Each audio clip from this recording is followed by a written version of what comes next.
नमस्कार, स्वागत है आपका पार्लियामेंट्री बिजनेस में। मैं हूँ आपके साथ पवन शर्मा। आज हमारे साथ हैं नैनीताल से बीजेपी के सांसद अजय भट्ट जी। बहुत स्वागत है सर आपका।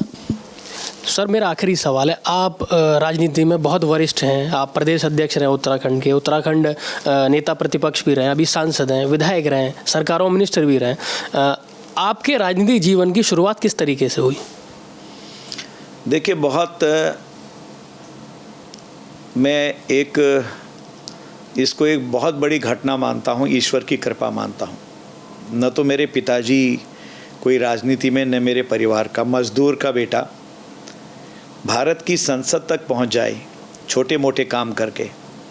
सिर्फ पढ़ाई नहीं छोड़ी, काम भी करते रहे, पढ़ाई भी करते रहे, छोटे मोटे ये समझ के ये चलिए कि लेबरी जिसे कहते हैं, मजदूरी, ये करते हुए आगे बढ़े। ये इत्तेफाक है, प्रभु की कृपा है कि इधर ले आए हैं और संसद तक आगे। तो मैं इसको तो बहुत बड़ी बात मानता हूँ।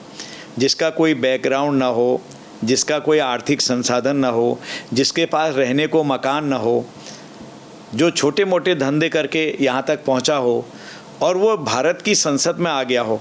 और सबसे बड़ी बात ये है कि मैं 3 बार विधायक रहा, उत्तर प्रदेश में मंत्री रहा, और कभी पीएससी का चेयरमैन, आश्वासन समिति का चेयरमैन, विशेषाधिकार समिति का चेयरमैन, लेकिन कभी मैंने गया नहीं, मैं कभी मुझे कुछ बनाओ कहने को, न मैं अपनी पार्टी को धर्म संकट में नहीं डाला। तो खुद ही लीडर अपोजिशन पार्टी ने बना दिया, अध्यक्ष भी बना दिया। अध्यक्ष और लीडर अपोजिशन, नेता प्रतिपक्ष और अध्यक्ष एक ही व्यक्ति रहा हो, ये मैं समझता हूँ भारत में कोई उदाहरण होगा, मुझे तो पता नहीं है। शायद मेरे को इतना अवसर पार्टी ने दिया है, तो सब कुछ तो पार्टी ने दे दिया। जब कोई संसद में पहुंचता है, कोई भी राजनीतिक व्यक्ति संसद देखना चाहता है, जो भारत का सर्वोच्च सदन है, इससे ऊपर, संसद से ऊपर क्या है? लोकसभा से ऊपर या राज्यसभा से ऊपर, जहां कानून बनते हैं, कुछ नहीं है।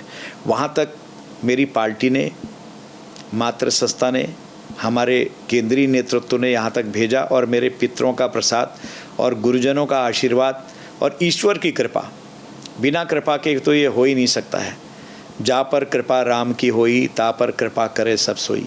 ईश्वर की कृपा बनी हुई है, इसलिए ये कृपा अभी तक चल रही है। प्रभु से मेरा यही मैं प्रार्थना करता हूँ कि मुझसे गलत काम ना हो, जितना हो अच्छे काम हो। मैं 2-4 आदमियों के काम कुछ ऐसे करूं जिससे मुझे संतोष रहता है। जिस दिन अच्छे काम नहीं होते हैं कोई, या किसी का काम नहीं कर पाता हूं, तो उस दिन कुलबुलाहट हो जाती है। आज कोई किसी पेशेंट को नहीं दिखा पाया, किसी को एम्स के लिए पत्र नहीं लिखा, वहां टेलीफोन नहीं किया, किसी को ब्लड डोनेशन नहीं करवा पाया, कोई मर रहा था, उसके पास आर्थिक संसाधन नहीं थे, किसी से उसके लिए प्रयास नहीं करवा पाया, तो वो कष्ट होता है। इसलिए मैंने कुछ अपने नियम बनाए हैं राजनीति के कि इन चीज़ों को प्राथमिकता देनी है, उन पर मैं प्राथमिकता से रहता हूँ। कोई समझौता नहीं, इफ़ एंड बट नहीं।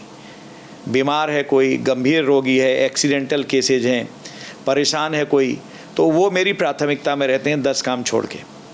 तो इस तरह से राजनीति का मैंने एक सेवा के रूप में लिया है, और कभी कोई गलत किसी मामले में आज तक, ईश्वर की कृपा है, प्रभु घमंड न करे, अभी तक प्रभु ने बचा के रखा है कि जो गलत लांछन लगते हैं, वो लांछन आज के दिन तक प्रभु ने बचा रखा है। कल क्या होगा मैं नहीं जानता हूँ, क्योंकि काजल की कोठरी है राजनीति कहते हैं। तो 42-43 साल के राजनीतिक जीवन में प्रभु ने बहुत कृपा करी है। बल्कि 43 नहीं, 45 साल का राजनीतिक जीवन हो गया मेरा लगभग। तो ईश्वर ने अभी तक कृपा करी है, आगे कृपा करें, बस यही मैं प्रार्थना कर सकता हूँ कि बस सेवा भाव मन में रहे, घमंड न दे, ओछापन न दे। मैं यही कहता हूँ, काम, क्रोध, मद, लोभ, दंभ, पाखंड, छद्म, ईर्षा से बचा दीजिए प्रभु। कुकर्म, दुष्कर्म, पाप कर्मों की ओर न जाने दीजिए। मनुष्य है, मन विचलित हो जाता है कई बार, मनुष्य का कुछ भी कर सकता है। इसलिए प्रभु की कृपा होगी तो वो बचाने का प्रयास करते हैं। आगे देखिए क्या होता है। बहुत धन्यवाद सर।